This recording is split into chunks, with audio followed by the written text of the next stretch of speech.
What is happening, y'all? Cowboy here, and welcome to my Lords of the Fallen walkthrough. Now, before we get right into it, there are a couple things I want to address up front, and the first is going to be trophies. Now, typically with these walkthroughs, I aim to obtain all trophies, or a platinum if you will, and while that is also going to be the goal of this series, there are quite a few items that you're going to need to set aside time and farm for to obtain all trophies in this game.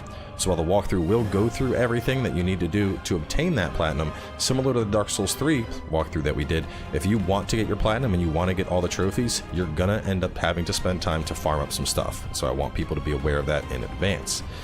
In addition to that, if this is your first time playing through the game, I urge you to at least try and go through the game yourself first.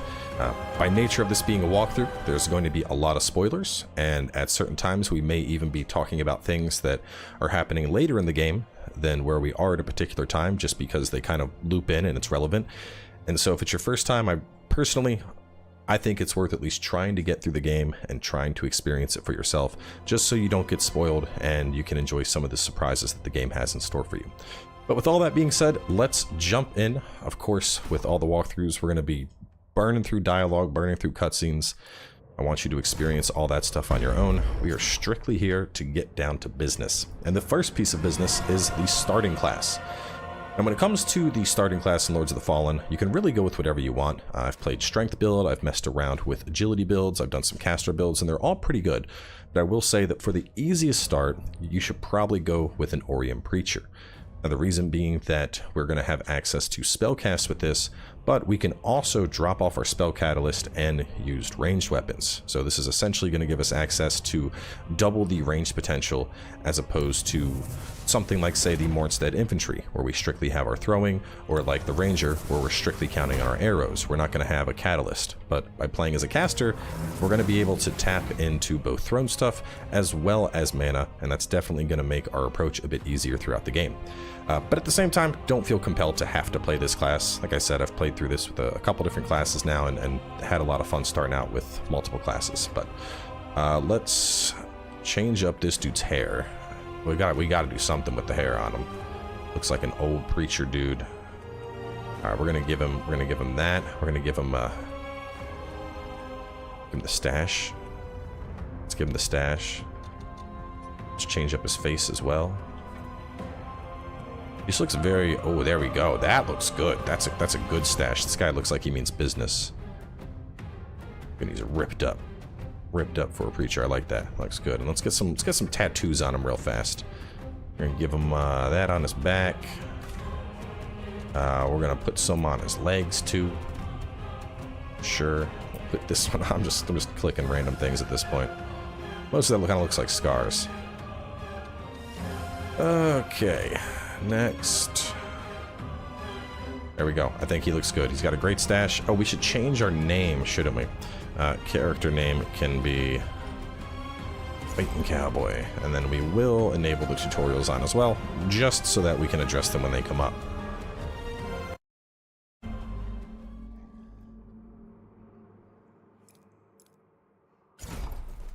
So, once you are in the game, see, we already have medium weight. A couple things here. You're going to have your mana stone clusters on, so don't worry about anything else for now. This is going to be your main healing item. This thing is going to just absolutely wallop stuff. Does excellent poise damage, but for now, the best thing we're going to do is just run along ahead on this little path. We're going to loop this around, roll through some stuff. We can run up and bonk this guy if you want. And then as we get up ahead here, run down into this water to grab ourselves a little skull item that we can use to get some bigger. This is going to talk about locking on. Very simple. Just toggling between enemies with the right stick.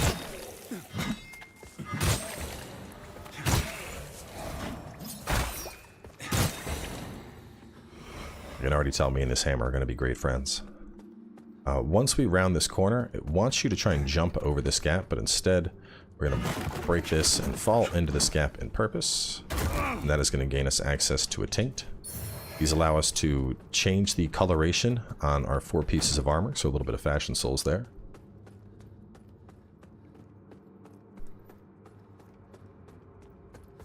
Round the corner, jump over it. We'll talk about the ability to dash as well as double dodge. And what's important here is even a quick dash like that, we get iframes for that. So don't feel like you have to roll to avoid stuff. Just even a quick dash, if you're locked on, is going to get you iframes. And this is going to be very useful as we start fighting bosses. Here's our first thrown item. This is going to be a throwing rock.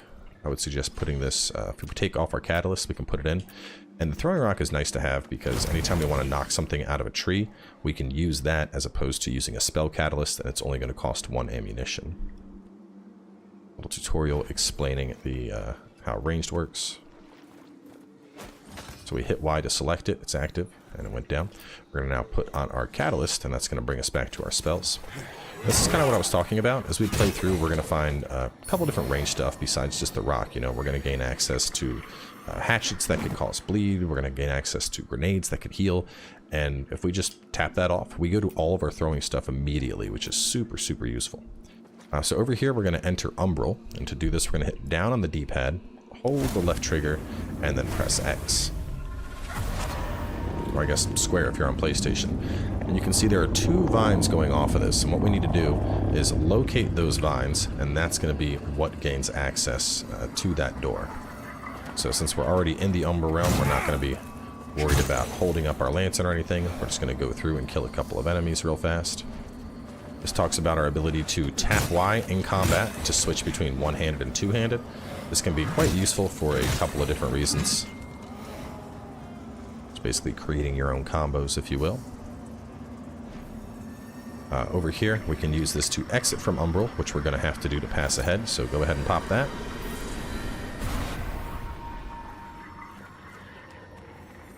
And now we're going to go right here, and we're going to re-enter Umbral. Well, we don't have to. We could use rifting. To talk about rifting, the idea is you could just hold this out and essentially walk over a temporary Umbral bridge. Well, since that one broke, we need to do it again. Oh, never mind. We're just going to go in Umbral. It's so weird that they even give us the tutorial. Because when you drop, it's going to interrupt your lamp. Anyway, just go into Umbral, run across, grab this guy. And this is one of like the seals that's blocking that door. So Soul Flay with your right trigger. You can also use this as a combat technique as well. That's going to get one of the obstacles in our way. And we're going to drop down and continue along. Talking about soul flaying enemies. I'm not going to waste any time soul flaying a basic enemy like this. I'm just going to kill him.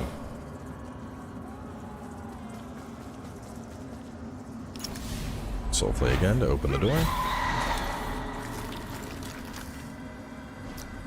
Siphoning will allow us to hold up our lantern and hit the bumper to basically pop these little pustules, and we're going to get energy back from doing that. That's what will give us additional soul flay charges. Talking about the wither mechanic, the idea behind wither is if we block an attack, it's going to turn into white health. As long as we attack, we can get that health back, so it makes shields incredibly important in this game.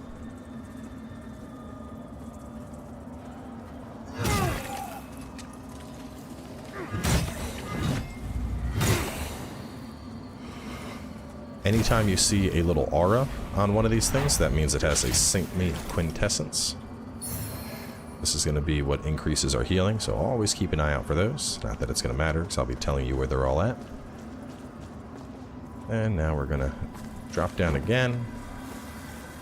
This was actually supposed to be the plunge tutorial, but...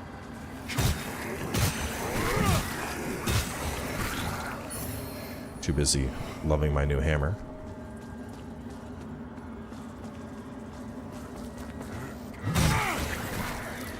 Now, the longer you stay in Umbral, the more enemies that will start to appear over time. Dread, which it's talking about right now, this will gradually fill over time. The longer you're here, however, you'll also receive more vigor, which is this game's version of souls. Now, what I mean by this is if you look up in the top right now, it says times 1.10. This means that I'm getting an extra 10% vigor off any kills that I get. Eventually, that modifier will go up to 1.2, get all the way up to 2.0. At one point, it'll make it all the way up to 3.0, and at that point, the gates will lock, and there is an elite enemy who will appear that will try to kill you, and will probably be successful for your first time going through the game and encountering that guy. So, we're going to walk out here, pop this one, Play a little cutscene showing us the door is now unblocked. You know, use this to exit from Umbral.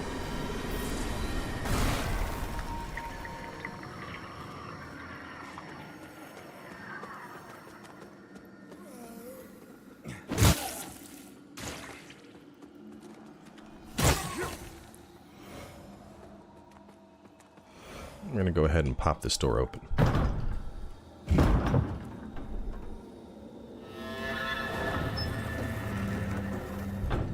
Now, before we go into the boss fight, we're going to see if we can't spend and get a level here. Let's see. No, I did not mean to hit login. Oh, I can fix that shortly. Upgrade character. We are just barely short, so we did pick up a skull item earlier. We are going to go to our inventory and pop that. That should give us enough to level up. If it doesn't, don't worry about it. And for our first couple levels, I'm going to suggest you focus on vitality and endurance. If you feel you don't have enough to attack or roll, get some more into endurance, but getting our vitality up to 20 should be one of our first goals here. It's something that's pretty useful for us. Real fast, let me just go to multiplayer, turn that back to off. Much as I love invasions, I don't want to deal with them in the middle of playing through here. If you don't want to do invasions or co-op, obviously that's how you do it. Since I'm trying to play and read notes at the same time, I will not be going through that. So this talks about blocking. Blocking in this game is actually very similar to Sekiro in the sense that if you perfectly time a block, it's going to be considered a parry. And that's going to remove some of the posture on the enemy. If you look at the middle image there, you'll notice how part of that ring is missing. That's the enemy's posture gauge. You can get through this with heavy attacks, with parry, or with kicks. Kick is actually a great way to help finish off posture. Using something like a shield will make it even easier to get the parry off as opposed to using a weapon, but you can use whatever you want. I'm just letting this guy beat on me a little bit here. I want to try and get off a heavy attack to show how much posture we get from that. You can see a pretty fair amount there, but not as much as the parry did. And now that he's low, we're just gonna kick him. There it is. We're actually doing this the hard way. We can just do this.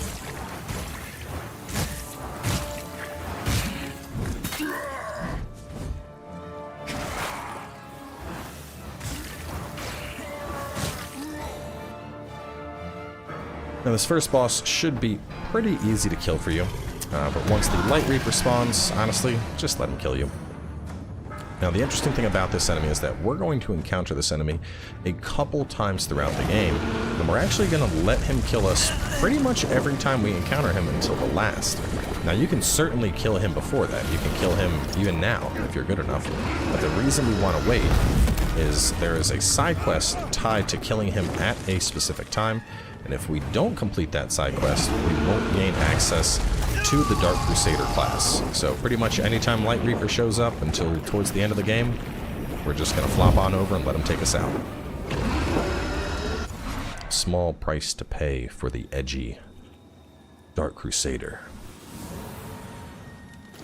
Alright, let me just scroll my notes a little bit here. Alright. So, going back down, we're actually going to enter Umbral, and that's because there's a stigma that we want to see. You can typically tell where stigmas are because you'll see a cluster of butterflies on the screen. There's going to be one that's around the corner. There should be one right here as well.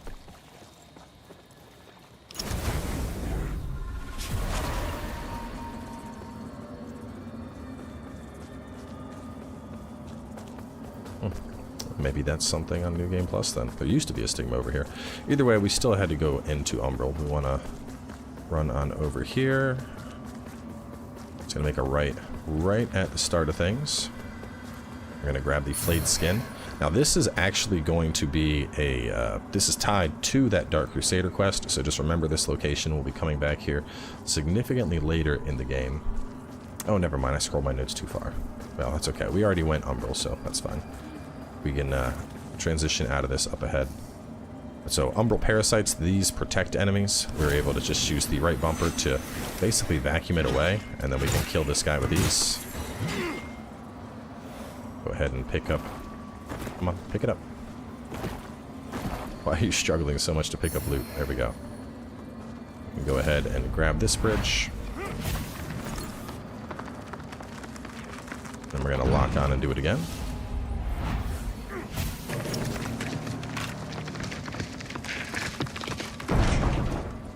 Isaac's flesh, armed will kill enemy. Get the loot and cross the bridge for a vestige. So we're going to go ahead, hit this vestige.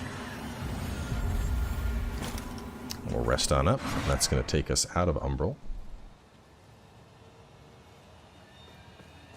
And we're going to go ahead and talk to the Iron Wayfarer. You're probably take it lightly. I don't know, but since it making you a bigger, if you know, and anytime you start seeing the dialogue loop, that means you've gone through all of it, and that's what we want. I'm going to run up ahead here, and this is the stigma I was talking about.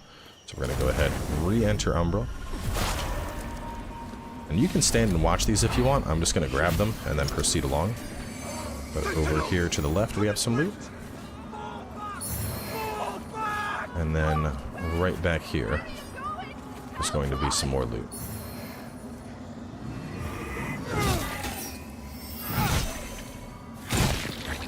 Kill that enemy.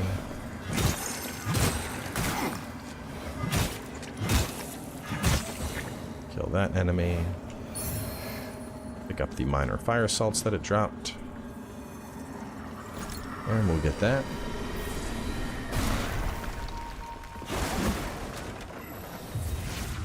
And we have 3 enemies up ahead here. You can kind of see them. We're going to try and get... Got one down. Now we can round the corner. We'll let this one come after us.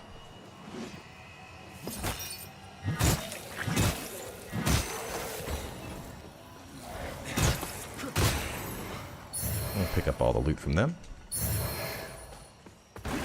As you make it into the village here, immediately make a left. We're going to kill this guy first. We're going to kill this guy. Go ahead and pick that item up. And then right back here, I'm going to open a chest. We got the Hallowed Condemnation. It's a low scaling quality sword.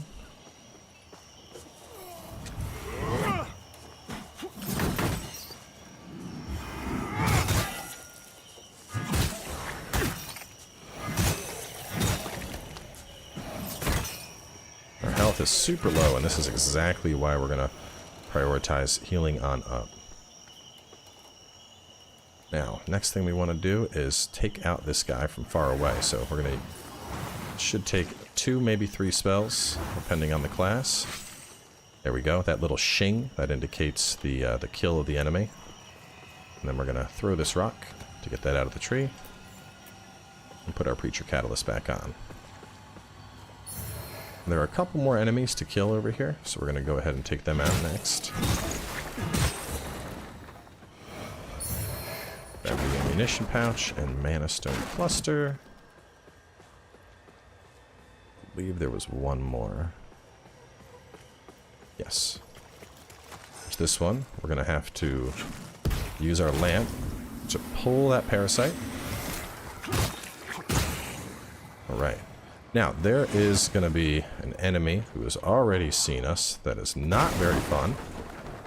This may be too difficult for now. In the event that you die, we're going to run straight over and get a safety spot. But if not, we're going to sit up here. We're going to blast him with our holy powers. Don't feel bad if you can't kill this guy. He's very much intended to be... you know, harder than you would fight this early. That sword can absolutely hit you up here as well, so be careful about that. Right now he's doing a little combo. We're just going to let him go through that. And we'll actually plunge and get him with a big plunge attack, make things a little bit easier. That's the best way to kill that guy early. Just hit him with a plunge. Okay, take it off again. And you can, of course, use your spells to knock things out of trees like that, but in this particular case, it's more about just maintaining the mana. I don't really want to use my mana for that when I can just use a rock. Alright, so we're going to get plunges, hit through platforms, snipe the item in the tree, up the ladder. Now we are going to pull out our lamp. And we're going to want to walk across. A couple more enemies here. We can take them out. Use our ranged abilities if you want.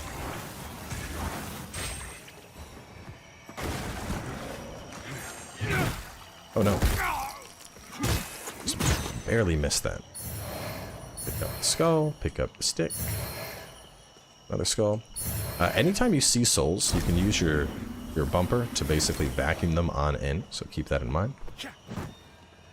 Let's see. Hit the platform, circle back to leave Umbral. We killed them. Alright, so we have the 3 enemies up ahead, but we're actually going to go and get our first vestige now. And if you're really struggling with the fire guy, this is exactly what I'd suggest you do. We're just going to run right up this way, run past them, and then round this corner. Go up, and there we are.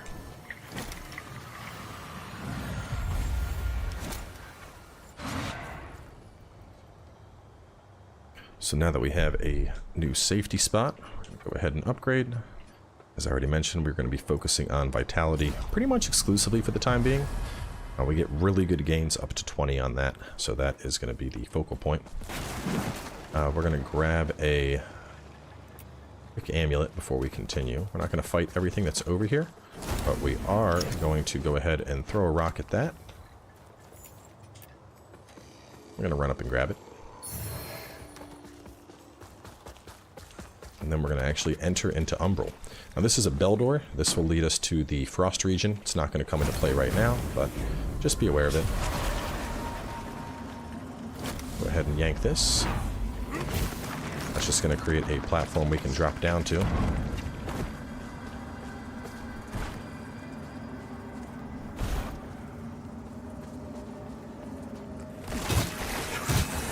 Remember, you always want to be aggressive when you're in the Umbral realm, because you want to get that withered health back.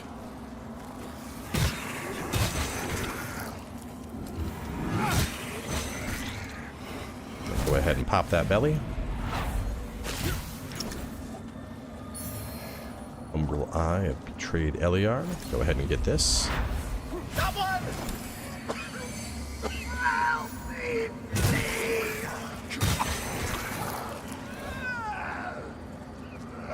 Of course, watch it if you want, but you'll know that it completes because the Umbral Scourings pop up on the right side of the screen there. After that, this is actually going to drop us down to pretty much right where those enemies that we ran past are, so we can see them right here. Keep in mind, if you die while in Umbral, you do not get a second life. Dying in Umbral is just death, so definitely be careful. I'm gonna go ahead and pop that heal. Ahead we have an enemy that serves for the backstab tutorial. Let's get a charged heavy attack on him and get a free backstab.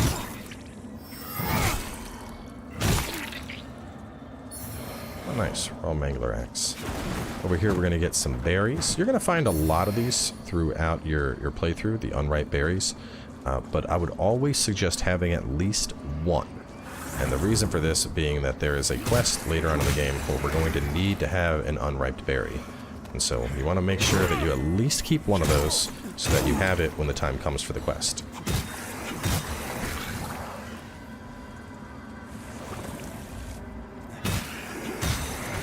Alright, so just to make things simple, we're going to go ahead and exit Umbral for just a second, even though we're actually about to go right back into Umbral.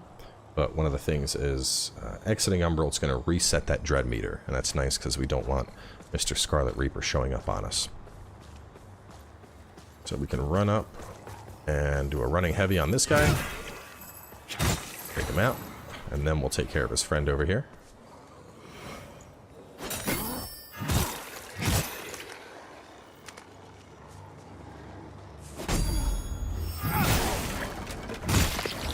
Of course, you don't have to parry. Heading down here, we're going to enter the Umbral Realm. This would be, I mean, you can technically try and use your lantern, but if you get low enough to where you are underwater and drowning, you'll just drown. So anytime you need to enter into a substance, down into whether it's water or a swamp, whatever the case is, Umbral is going to be your friend.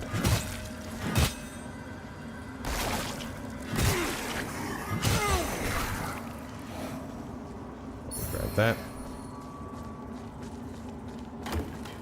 Quite a few enemies are going to pop out here, but we're not terribly worried about them. So that we're just going to go on up, and I have enough mana that we'll just grab that. Not going to worry about using the stuff.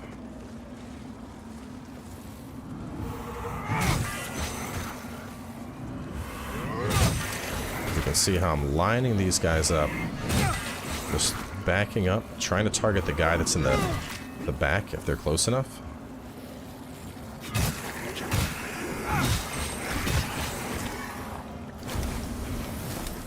See, it's vacuuming up all the souls.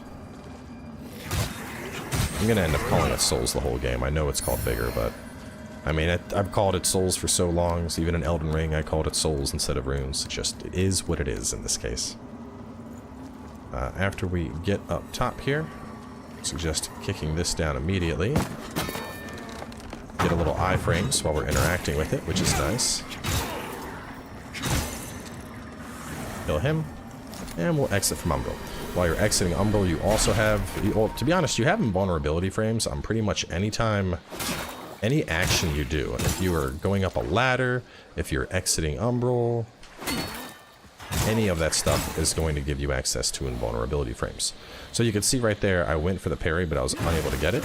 That's because shields actually have small shields, then medium, then large. They have gradually decreasing parry windows, so using a small shield to get parries is super useful. But even then, if we were to just block the attack and then follow up, we're still just going to get the wither. And this just loops back around. You couldn't see this path because we were in Umbral, but there's the little tree, and over here there was that Umbral ladder that we climbed on up.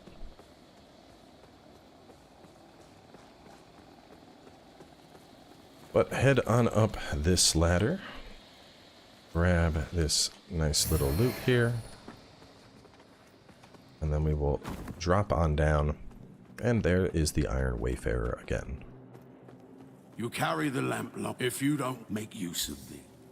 So he gives us access to a Vestige Seedling. Now the Vestige Seedlings are pretty interesting. You can think of this as like a temporary Vestige or a Vestige Bonfire. Your lantern will flash when you're in an area that can use one. These are single use, and you can only have one of them up at a time. Now what I mean by this is if we were to interact with this vestige and go to warp, any true vestige we found we can freely warp to. But in terms of warping to a seedling, we can only come back to the last seedling that was planted. So keep that in mind. You can purchase these infinitely. They cost, I believe it's 2,500 off the top of my head, and you can only carry 5 at a time on you. But the Vestige Seedlings, they're super useful for allowing you to progress through the game and basically create your own checkpoints, which is a pretty cool mechanic. So we're going to level more Vitality in the... I'm trying to think, do we want to cover Pieta right now? Probably not. We're already at 30 minutes, so we're going to wrap things up here for episode 1. In the next part, we are going to be clearing out a short zone up ahead, tackling the first real boss of the game. And then on top of that, we will be exploring the main hub, discussing some things there, and getting started on the Pilgrim's Perch. So make sure to stay tuned, and I'll catch y'all soon as we continue.